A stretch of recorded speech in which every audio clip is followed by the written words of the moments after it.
দেখেন, আমরা সময়কে যেভাবে চিন্তা করি, আল্লাহ কিন্তু সময় নিয়ে এভাবে কথা বলেন নাই। আমরা সময়কে চিন্তা করি একটা অতীত, একটা ভবিষ্যৎ, আমি বর্তমানে আছি। আল্লাহ কিন্তু এভাবে জিনিসটাকে দেখান নাই। আল্লাহ দেখাইছেন যে আমরা সময়ের মধ্যে আবদ্ধ।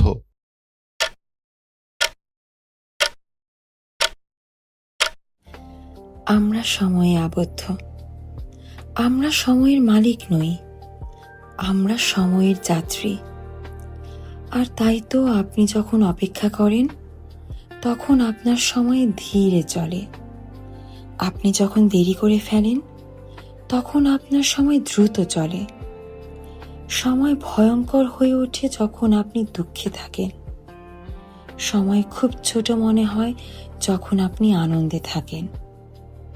সময় যেন শেষই হয় না যখন আপনি কষ্টে থাকেন। সময় অনেক দীর্ঘ মনে হয় যখন আপনি বিরক্ত থাকেন। আসলে সময় সবসময় ঘড়ি দিয়ে নির্ধারিত হয় না।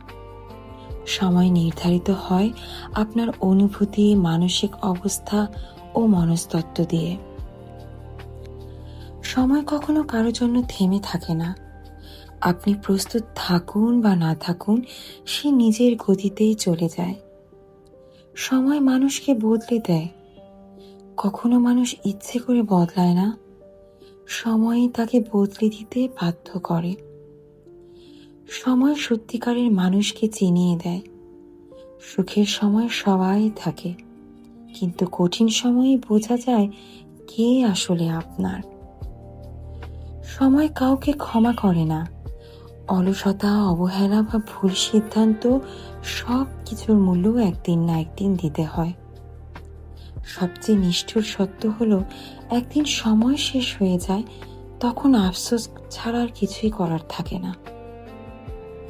যতদিন সময় আছে ততদিন ভালো কাজ, ভালোবাসা আর স্মৃতি রেখে যাওয়াই মানুষের সবচেয়ে বড় প্রাপ্তি। তাই সময় থাকতে যাদের ভালোবাসেন তাদের মূল্য দিন, আর যে কাজটি গুরুত্বপূর্ণ তা আজই শুরু করুন।